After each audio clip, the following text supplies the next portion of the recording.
Delighted to say the founder of United We Stand, football writer with The Athletic, Andy Mitten, is with us. Good morning to you, Andy. How are you? How am I? Well, I've been much better. I've had hardly any sleep. It's raining in Gdansk and Manchester United lost the final of the Europa League. So I'm not feeling great, to be honest, but it's part of life, isn't it, when you follow a football team? Absolutely, it is. And I think we've been talking a good bit about the importance of a trophy in following football teams and what it can do, how it can be an inspiration and a balm to any of the wounds. Before I get into that, what was the press conferences like? What were the players saying? What was Solskjaer saying in the aftermath? Well, I was working for TV, so I was working for a rights holder. So I spoke one-on-one with Solskjaer and also with Capoue from Villarreal. I thought he had a very good game, and I think he was clutching the man of the match trophy in his hand. And it was quite interesting because he said it was his job to push Bruno Fernandes into a more deeper position. And I think he did that quite effectively because Fernandes didn't have a great game for United. Ollie, there was sadness in his eyes. I can't even remember in detail what he said, but he spoke well. He basically said his team hadn't turned up, they hadn't created chances, and he was clearly disappointed, and I don't blame him. I think that if United would have won the trophy, you could say that this would have been a successful season, at least for now. Second and the Europa League, but United didn't win the trophy, and the mood will sink among the supporters. The lift of confidence will not come from winning a trophy, and it just felt really flat. And all the time behind me and in front of me, there were a few thousand Villarreal fans having the moment of their life. And I felt, I'm from Manchester, I've never hid my allegiance, hugely disappointed. But I was in Villarreal last week. I met some great people down there. It's a very humble town of only 50,000 people.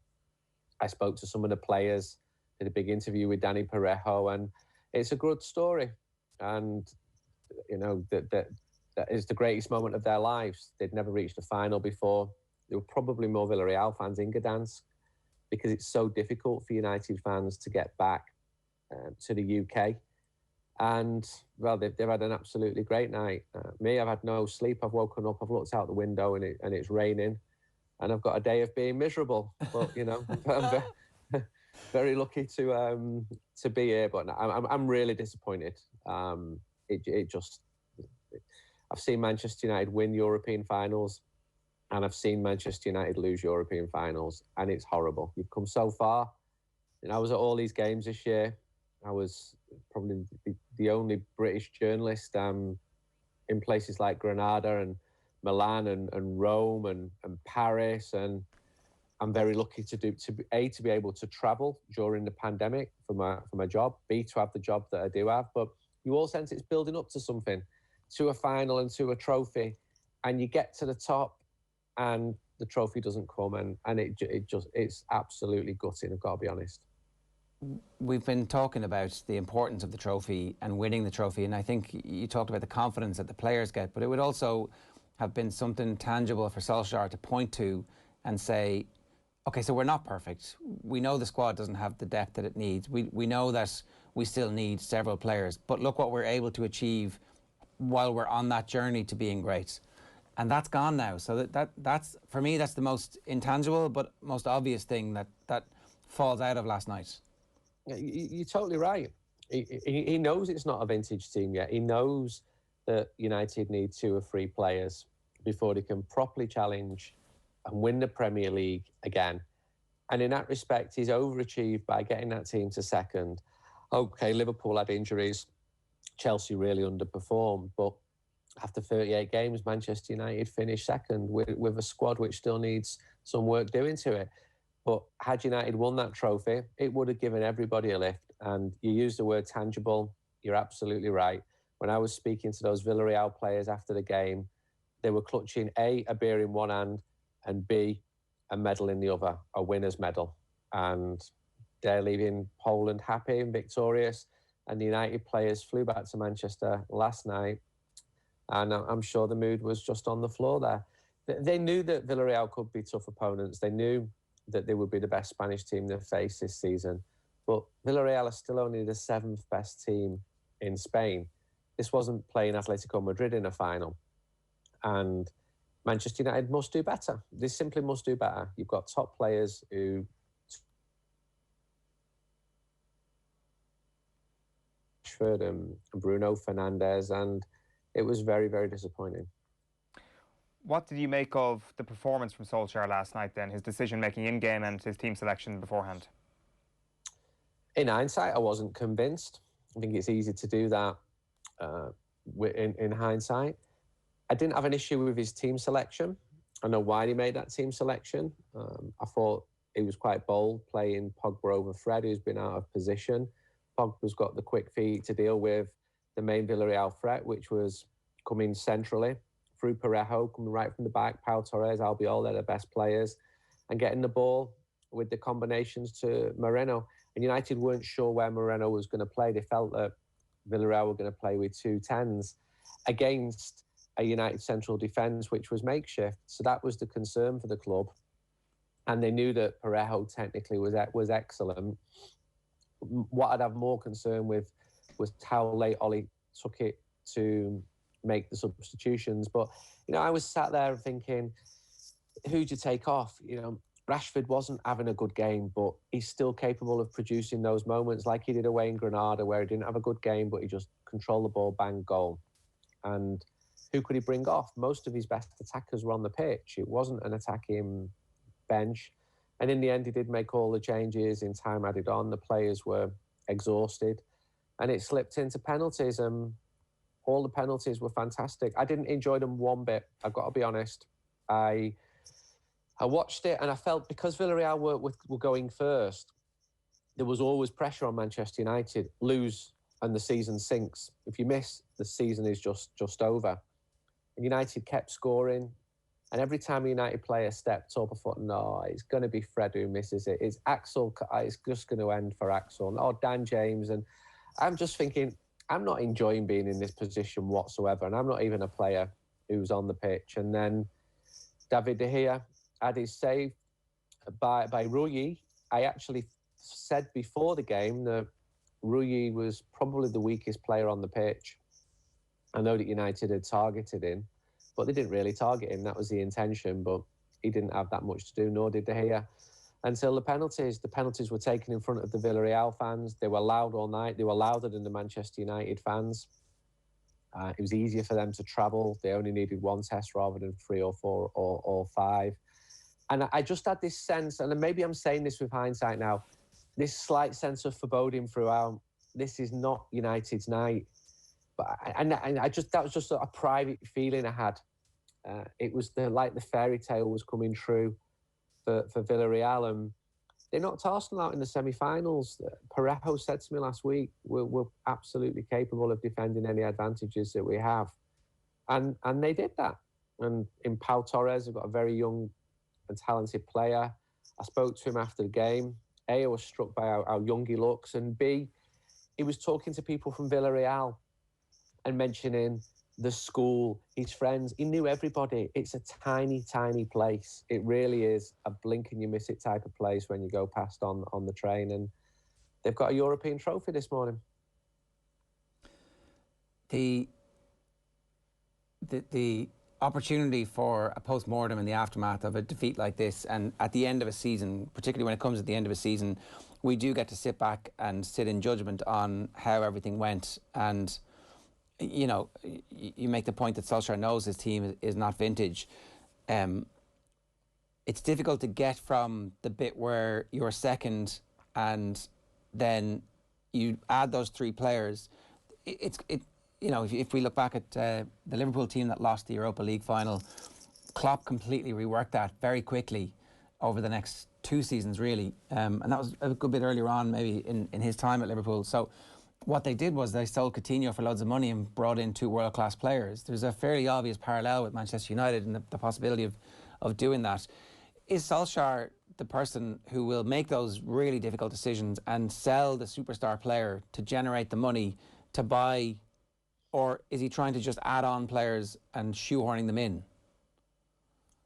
I don't think United have got a player who would get the type of money that Coutinho went for, partly because Barcelona was so wasteful at that time that Liverpool clearly lost a very good player in Coutinho, but they took advantage of Barca at their peak wastefulness, which they now regret, and Coutinho's not been a success there.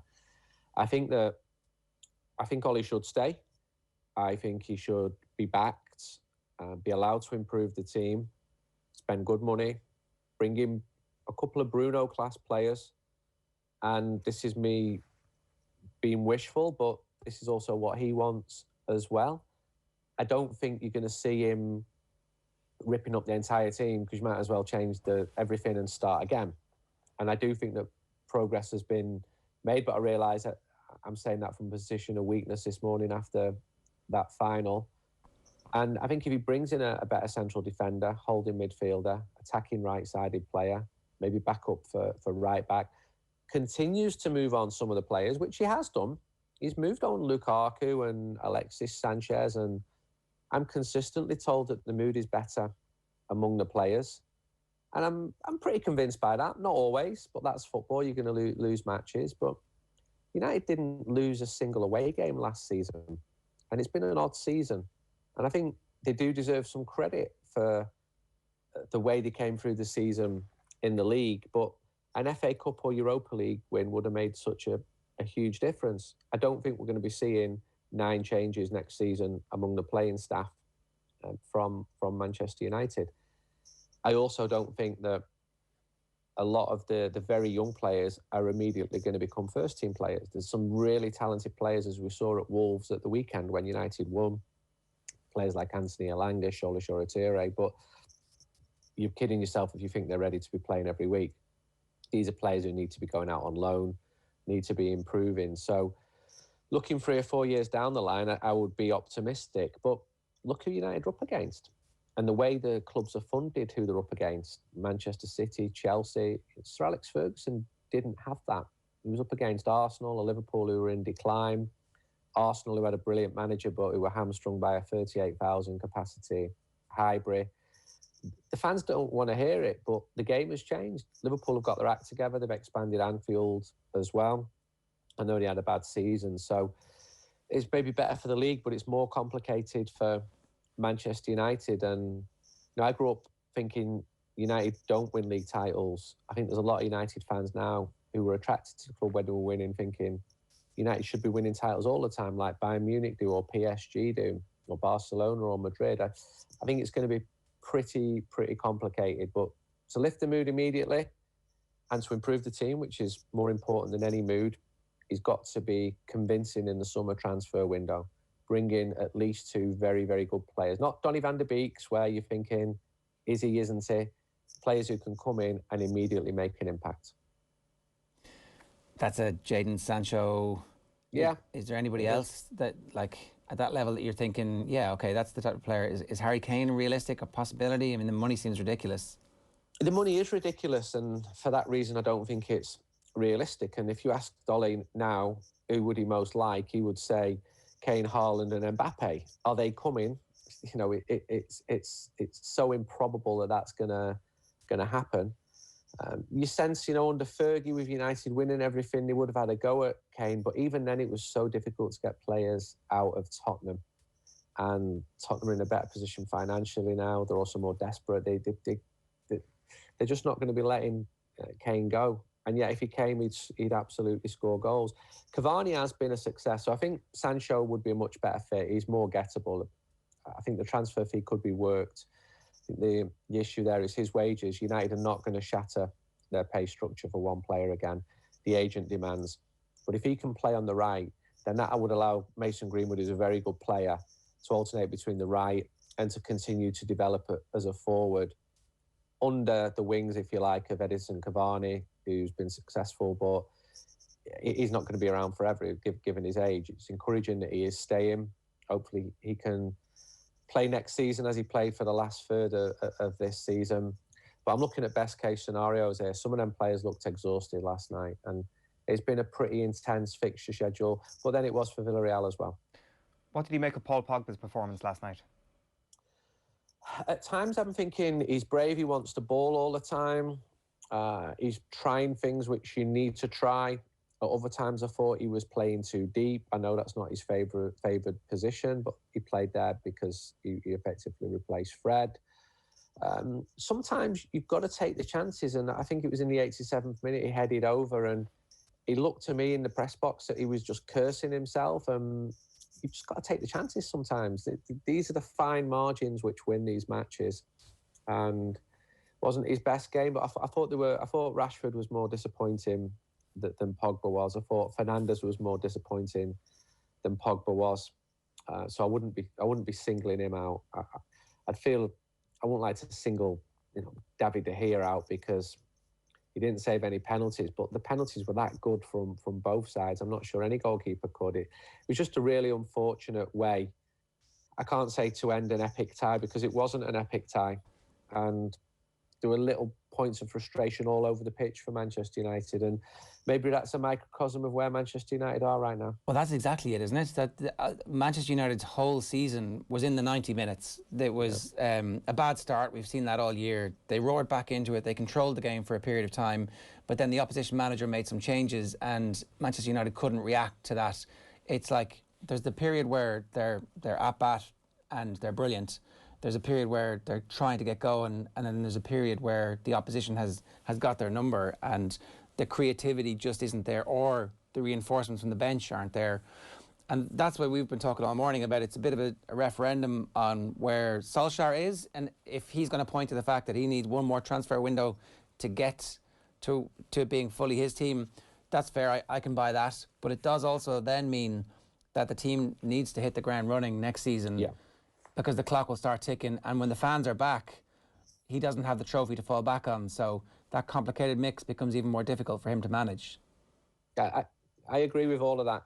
When a manager's been at a club coming on to 3 years and it's 3.5 years, and that club is Manchester United, you've got to start delivering trophies. You just do.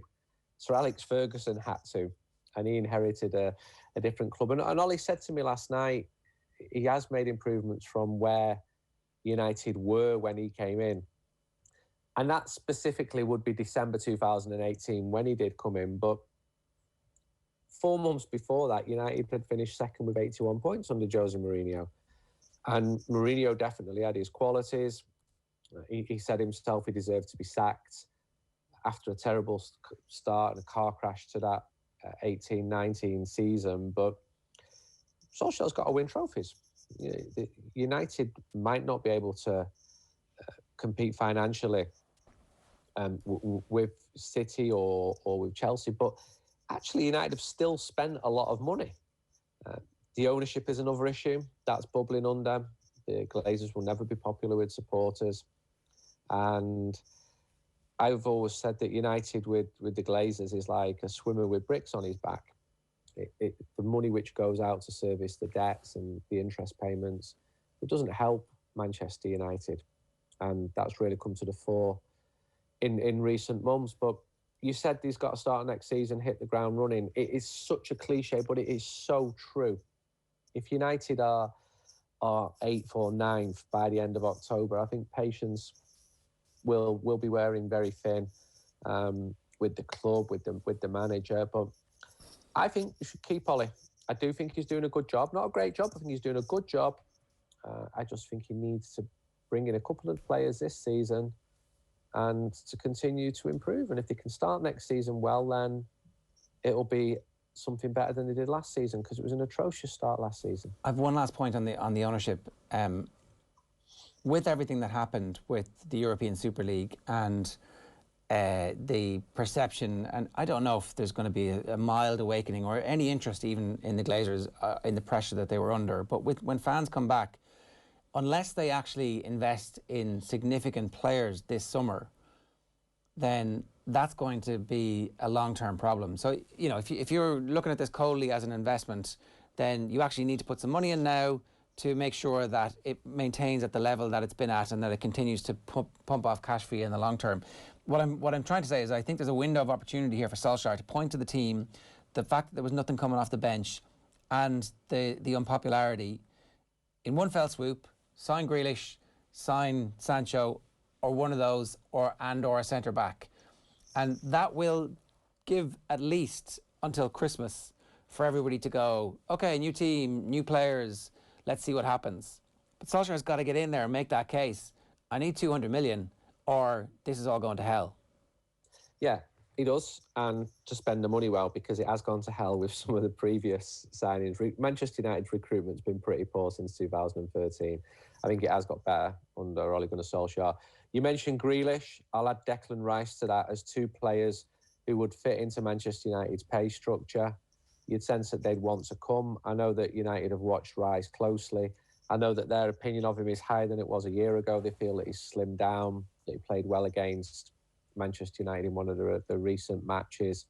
So you've got to be bringing in players where you're thinking this could be a top player for Manchester United in the future.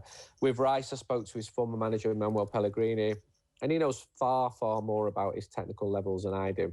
And he just, he's good enough to play for a top team. So signings will excite fans. The cloud of the ownership, that's just not going to go away, even if United signed, Lionel Messi and Mbappe. There's a fans forum meeting which Joel Glazer will attend in a couple of weeks' time. That will be important. And he's got to go way beyond saying, hey, guys, I really like your passion.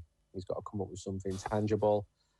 And I keep saying the word mood. It's got to be picked up off the floor. At least United will have a proper pre-season in theory. They didn't have that last year. But last year, United went out to another Spanish team in the Europa League, and there's a bit of Groundhog Day about it, and doesn't feel great this morning. No, I can imagine. Gary Neville on Twitter has agreed with your assessment. He tweeted, "You can't switch performance on and off like a tap. Haven't played well for weeks, and last night a continuation of the recent form. Pressure will be applied to Ole and the team, rightly so. Need to get it right this summer, and a good start to next season needed badly." It's interesting listening to some of what the ex-players have been saying, like Paul Scholes on BT last night immediately after the game said, the thing I worry about is, does losing hurt them enough? As a United player, when you lose games, look at the last 3 or 4 weeks, they've lost games. Does it really hurt? It's almost become an accepted thing. That's a stinging criticism from Paul Scholes, that the mentality, the winning mentality, just isn't in that group of players. Well, by saying that, you're basically accusing someone of being unprofessional. Yeah. So that really, really annoys professional footballers. In the same way as when fans say you've got no heart, you've got no passion, players hate that. They hate it. And where does the truth lie? You know, I suspect those players are absolutely gutted. And if they're not, they should be. This team, the United team, which Ole inherited, I think had lacked characters. I think there are stronger characters in there now, but you're always going to be compared to the great Manchester United teams of yore. And is Fred Roy Keane? Not at all. I thought Scott McTominay had a good game last night. Is he at the same technical level as Kevin De Bruyne? Not at all. And the margins are fine when you get to the levels where you need to be winning trophies. It was frustrating to watch, but you've got to credit Villarreal. They had a game plan, they stuck to it, and it served them well, just as it has done all season. When they were flying to Azerbaijan and Eastern Turkey and Croatia, and they flew more than any team this season.